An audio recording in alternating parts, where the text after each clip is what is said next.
Fleet Commander Rax stood motionless as he watched the human casually sip from a steaming cup.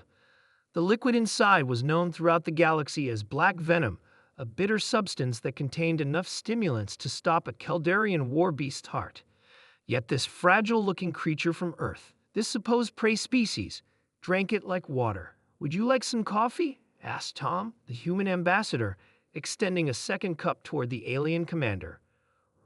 Rax's exoskeleton clicked as he stepped backward. "That is a Class 4 neurotoxin by Galactic Council standards." Tom laughed, a sound that made the 6 Vrexian guards tense their battle claws. "It's just caffeine. We drink it every morning." The delegation of aliens had arrived on the recently discovered Earth, expecting to find an easy conquest.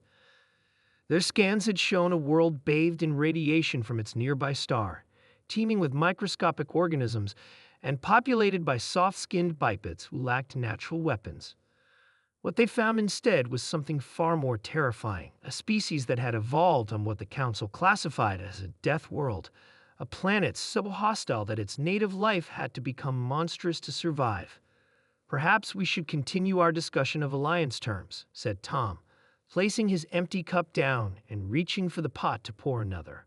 Alliance, not surrender, not subjugation. The humans hadn't even seemed concerned when the Vrexian battle fleet entered their solar system. "Yes," Rax said, mandibles clicking nervously. "Although I must admit my people are reconsidering the nature of our proposed relationship." The meeting was supposed to be a formality before the invasion began. Instead, it had become a horrifying education in human resilience. Earlier that day, Lisa, one of the human security personnel, had eaten a fruit containing enough acid to melt Vrexian chitin. When asked about it, she shrugged and said, "It's just a lemon. Good source of vitamin C." Major Dax, Rax's second-in-command, leaned toward his superior. "Commander, I've been reviewing the medical data they provided. Humans intentionally inject weakened disease organisms into their bodies as preventative medicine. They call it vaccination." Rax's compound eyes widened. What manner of creature deliberately infected itself with disease? "And that's not all," continued Dax, his voice dropping to a whisper. "They consume fermented foods containing billions of microorganisms for pleasure." The commander felt his hemolymph run cold. These humans weren't just resistant to poisons. They were ecological terrors who thrived in a bacterial soup that would kill most sentient species in the galaxy. "Ambassador," said Rax, trying to maintain his composure, "our intelligence suggests that humans frequently consume ethanol. Is this true?"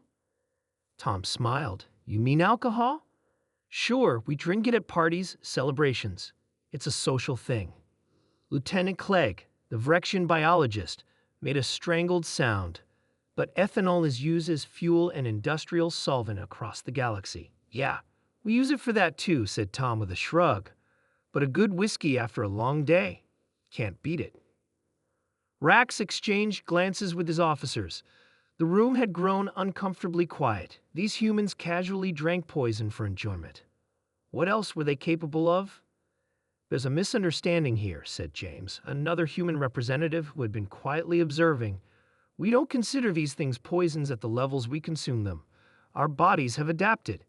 "Adapted?" repeated Clegg, incredulous. "Your species consumes neurotoxins daily. You breathe a corrosive gas, oxygen," supplied James.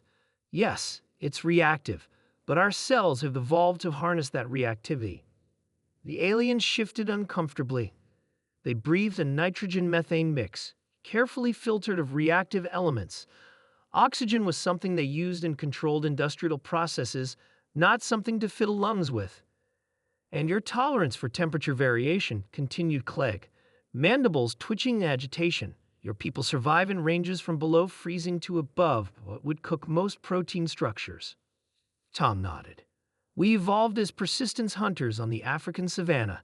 We can regulate our temperature through sweating. You excrete salt water through your skin to cool yourselves," said Dax, sounding nauseated, "and you can continue physical activity for days with minimal rest." "Well, ultramarathoners can," James clarified.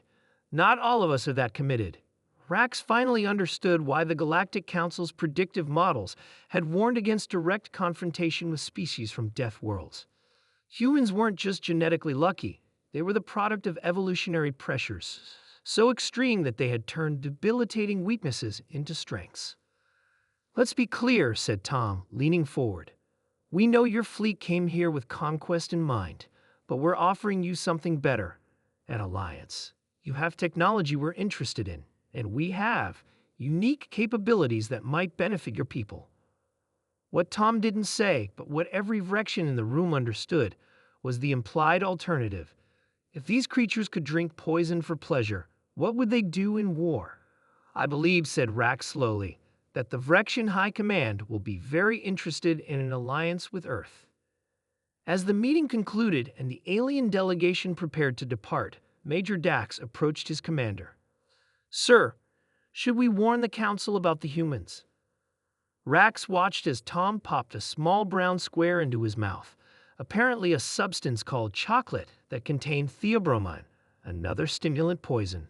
"No," said Rax decisively. "We should ally with them before someone else does. A species that drinks poison with breakfast is not one I want as an enemy." The Vrexian warriors departed Earth that day, their battle plans forgotten, replaced by alliance treaties and trade agreements. Throughout the galaxy, word spread quickly about the terrifying creatures from Earth, soft-skinned predators who drank poison, breathed fire, and persisted beyond all reasonable limits. They were not to be conquered, they were to be befriended at all costs.